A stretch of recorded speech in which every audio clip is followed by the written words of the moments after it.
Are you ready?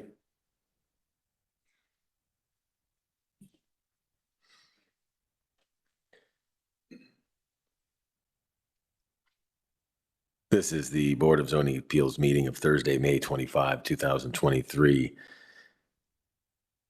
Good evening and welcome to the City of Dublin Board of Zoning Appeals. You can join the meeting in person at 5555 Perimeter Drive and also access the meeting via the live stream on the city's website. We welcome public participation, including public comments on the case. The meeting procedure for the case this evening will begin with a staff presentation followed by an opportunity for the applicant to make a presentation. The board will ask clarifying questions first of staff and then of the applicant. The board will then hear public comments, if any, and then deliberate on the case. Judy, will you call roll, please? Mr. Nye. Here. Mr. Murphy. Here. Mr. Garvin. Here. Mr. Kretz. Here. Mr. Deschler. Here.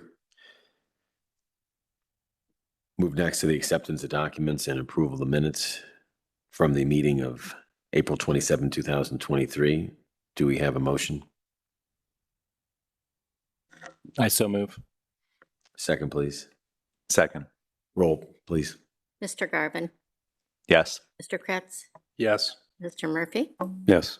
Mr. Deschler. Yes. Mr. Nye. Yes. Anyone intending to address the board on the case this evening, please stand, raise your right hand, and answer in the affirmative. Do you swear or affirm to tell the truth, the whole truth, and nothing but the truth in your testimony to this board this evening? Yes, thank you.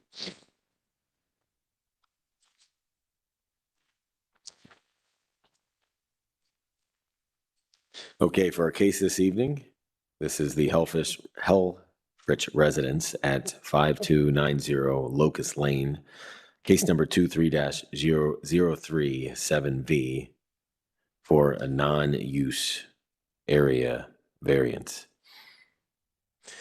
Specifically, this is an application for a variance to zoning code section 153.190, capital E1, lowercase f, 3, lowercase d, to allow 2 garage doors to exceed the maximum height permitted on a 1.5 acre site zone restricted suburban residential district. The location of the site is at the northeast of the intersection of Locust Hill Lane and Dublin Road. Our case presentation will be by Zach Hounshell this evening. Zach, do you want to go ahead? Yes, thank you very much. Thank you. Well, good evening. Before you tonight is a single request for a non-use area variance for garage door heights. So as stated, this site is located in the R1 zoning district. The site's located off of Locust Hill Lane. And yes, is located in the Hayden Farms development. As you'll see, this lot is unique in its size, unique in its layout, similar to a few other homes and lots in this specific neighborhood. Shown on the screen is the contours of the site showing the slope towards the Scioto River. We've seen this in a few instances with a lot of sites that are located along this scenic river. The existing conditions shown on the screen really are provided to highlight, one, the entrance as you're looking at the existing home, but two, some of the vegetation that you'll see that's going to be screening this structure. So the home is sited towards the west property line, so it's not parallel with the Locust Hill frontage, which kind of creates that little offset. But as well, there's mature vegetation on all sides of this structure and on the site with the river to the rear. So this is a request to zoning code section 153.190 to allow 2 garage doors for a proposed attached garage to exceed the 9-foot limit. 1 garage door is proposed to be 12 feet in height, with the other to be 10 feet. The 12-foot tall is to store a handicap accessible vehicle. That will be about 10.5 feet in height. So that is to store this indoors for the property owner. This is a side-loaded garage, so the visibility of these doors from Locust Hill Lane is not going to be seen. You'll really only be seeing the side or rear of this building addition, which is highlighted in blue on the screen. And you can see with the blue arrows as well where this is going to be entered as it's side-loaded.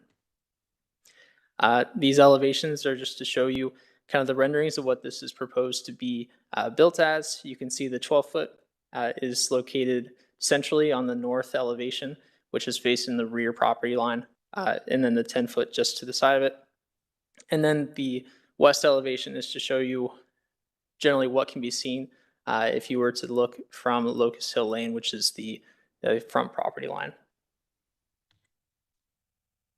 So staff has reviewed this request and has found that all three conditions, or all three criteria, are currently met due to the larger than typical suburban lot, the irregular shape, and the amount of screening on this site, but also due to the orientation of this proposed building addition and how what's being requested won't be seen from public right-of-way, or due to the vegetation from adjacent properties.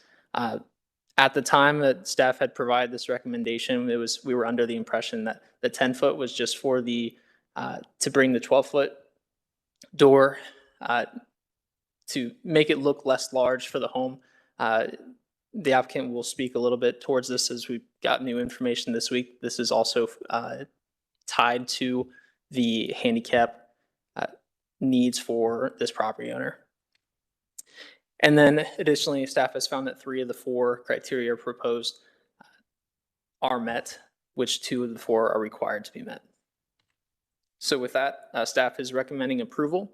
As stated, we do have the one condition that the 10-foot tall garage door comply with the 9-foot requirement, but the 12-foot would be approved. With that, I'm happy to answer any questions. Thank you.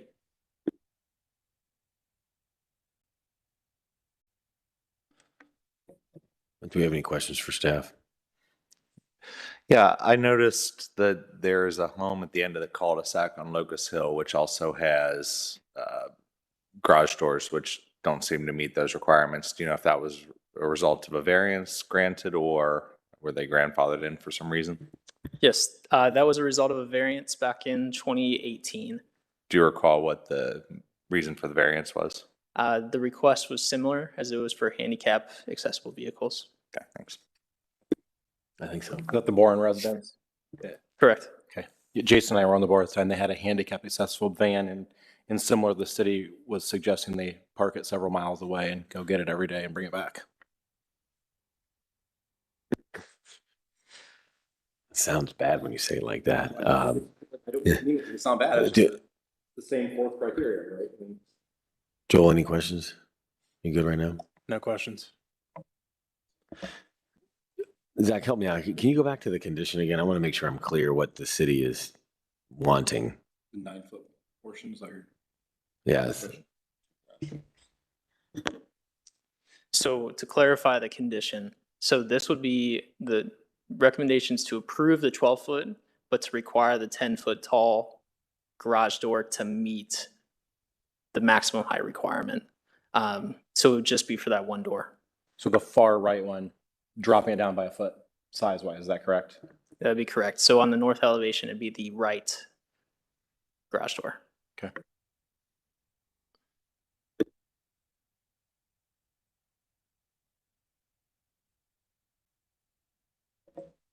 All right, if we don't have any more questions for staff, we have the applicant. Yeah, if you want to make sure you turn the mic on and state your full name and address for the record, please. Hi, my name is Joseph Mess. I'm the property owner at 5290 Locust Hill Lane.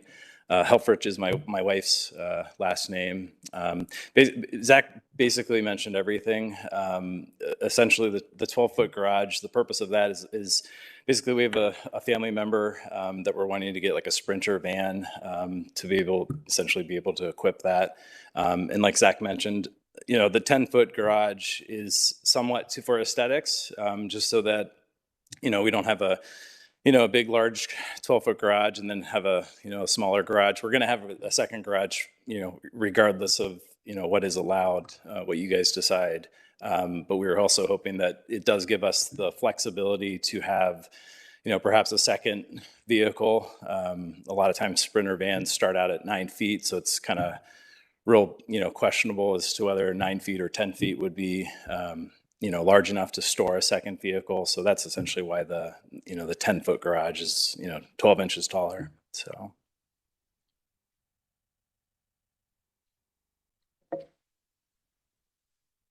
Go ahead, Dan. Do you have questions? Yeah, just wondering, do you currently have a Sprinter RV? We do not. We didn't want to, purchase anything until we had approval. I have a question on the second garage door. Just making sure I understood. Are you considering getting two, or you're wanting to have the flexibility if you needed to purchase a second one that was handicap accessible? Yeah, we want to have the flexibility to do that. The 12-foot is more priority just because of we would need a vehicle that would really be 10 and a half feet tall. And then the second, and that would be for perhaps like a little bit more travel ability. And then the 10-foot, that allows us then if we do need something that's just slightly over 9 feet in height. Both of them for Both. handicap accessibility, basically? Yeah. Thank you. This may be a question for Zach, or if anyone on the board recalls, but do we know on the Bourne residence you mentioned, the second garage door there also looked like it was over 9 feet. Do we happen to know if that's the case? I don't remember. I remember the one and why, but we could probably go back and pull it up. It's not necessary for a decision. I just was curious. So there were 3 garage doors that Okay. exceeded the height, and all 3 of those were approved Okay. with that choice.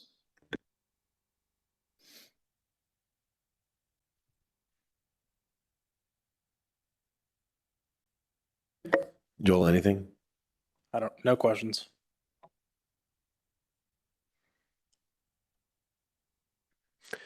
I don't have any additional questions. I think you're okay to have a seat at this time. Thank you. All right. Thank you. Zach, do we have any public comment on this? I know there was one may have been sent in previously. Yeah, the applicant provided a list of just consent from adjacent property owners that was provided in your packet. Outside of that, we've received no comment. Were any of the submissions from the adjacent property owners in the negative, or were they all for it? The 2 that were included were for the application. I'd look to if the applicant knows whether they're the immediate adjacent properties.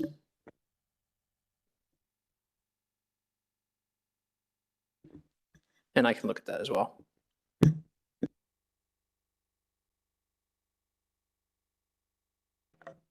I'm happy to start the discussion. When I looks at that, if you are okay with that at this point.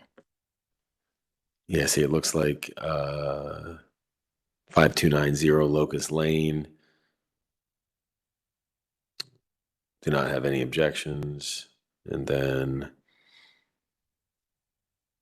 5290 Locust Lane. Oh, no, that's hold on.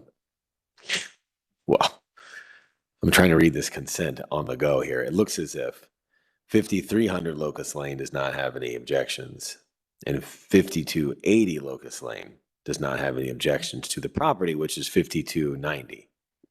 I think that's correct. Yep. Okay. Yeah, Joe, you can go ahead and start if you'd like. Yeah, just because I believe that Jason and I were the only 2 remaining members that were on the other property, I feel that we have some precedence on this, and we debated that one and belabored it for quite a while, if you recall, Jason. And I think that the ultimate resolution we came from is this is a unique need and a condition that to require someone to store a vehicle that is needed for handicap accessibility, having them leave in an Ohio winter, go bring a vehicle home, storing it off site when this isn't that visible of a property seemed to make sense to us. My recollection was what Zach found, which was that property we approved I don't remember, it was 3, but I know there were multiple garage doors. They had a pretty large project. There was a bar in the back of it. I don't know if you remember that stuff, Jason. They had a pretty involved project. But in this one, having that all of the requests, I guess both of the requests, I should say, come from a need for handicap accessibility, I'm inclined to follow the precedents that we already have. And I would be in favor of approving it for the same analysis that the city has. And I guess I still don't disagree that there is another resolution, which is storing it somewhere else, but I don't think that we need to even debate that at this point. Joel? For me, I don't have the benefit of being on the board a long time to form a conclusion from precedent, but when I reflect on it, the part I've been focused on is the requirement that staff's recommending around the 10-foot tall garage door with the condition on that. And my read and understanding of this is that's driven by criteria A, number 2, that the variance is not necessitated because of any action or inaction of the applicant. If it wasn't for that, there would be no restriction for that door. And for me, the other garage hasn't already been built. So there's not an action. I know that the applicant wants the other garage taller, it seems, because they don't want it to be off-putting relative to the left garage, but that hasn't been done yet. So I don't think there's been an action necessitated. And then there's nothing the applicant has ignored that's causing the need for the second garage. So I personally disagree that criteria A, number 2, is not met for the second door. I think it is met because there's nothing that they've done or not done that's causing that need. So for me, open to someone changing my mind, but I'm of the opinion that taking the recommendation but not having the condition on the second garage. So you're in favor of the original application statement or the request, which would be the variance for both doors, you would approve? Yes. Right. One at 12 and one at 10. Yes. Which is where I was as well, just to Yeah, so Joe's on board. Dan? I would agree with that. I think in light of Joel's point, I wanted to look over just to see if there were any of the other variances that were explicitly suggested that the criteria was met as a result of the handicap need, which wouldn't apply then to the 10-foot garage. I agree on his point on inaction and action. I think that this house may be visible from Dublin Road. It's kind of on the corner of Locust Hill. I did a drive-by, which is how I'm so in tune to the neighbors and the roof there. But if the garage is being built out, in essence towards Dublin Road, perpendicular to the road there, I think there's not a visibility issue with the. I'm sorry that those aren't really in common sight lines anyway. So I wouldn't be hung up on the 10-foot garage either. I guess I'd be in favor of both ultimately. Patrick? Yeah, I'm kind of on board with everybody else's thoughts and analysis. I would reference to section 153.190B, which discusses the purpose of the section, which is to encourage design flexibility and creativity and to establish an interesting, aesthetically pleasing residential environment. And I think that does sort of call into consideration the aesthetic aspect of not just the utilitarian aspect of making it handicap accessible, but also the aesthetics of making a well-designed garage that lands on your property. So I think it is in keeping with the spirit of the overall statute.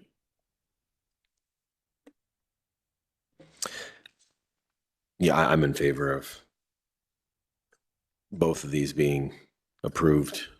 I think the 12-foot, which is the city is already recommending to be approved, is fine based on the handicap nature of it. And then with the information today, and obviously the testimony and representation from the applicant that the 10-foot garage door may also serve as with handicap functionality for a different size vehicle. Obviously, we have to take at his word, and that would tend to meet the requirements. I also agree with Patrick that aesthetically, I think it would look a little bit silly to have a 12-foot and a 9-foot next to each other. So with that, I think if anybody wants to put forward, it sounds like we're all in favor, we could move forward with the motion. I'm happy to do it. I move to approve a non-use area variance to zoning code section 153.190E1 F3D. And I'm going to slightly modify our language to approve 2 garage doors to exceed the maximum height permitted for a 1.5 acre property, and 1 to be 12 foot and 1 to be 10 foot. And both of those would be permitted to exceed the 9-foot maximum height requirement. We have a second. Second. Let's have a vote, please. Mr. Murphy, Yes. Mr. Garvin, Yes. Mr. Kretz, Yes. Mr. Deschler, Yes, Mr. Nye. Yes. thank you. Mr. Mess, it's been approved. You're welcome. Any communications, Zach? Just a few things. So one, our next public engagement for the Envision Dublin Community Plan Update is going to be on June 21st. It's from 6 to 8. There will be additional details that will come out soon. So this is something that has just been established this week. So highly recommend attending if you're able to. It's a great opportunity. This will be our second engagement. The first one was back in April. And we had a great turnout. We had about 100 people show up for that, which was phenomenal.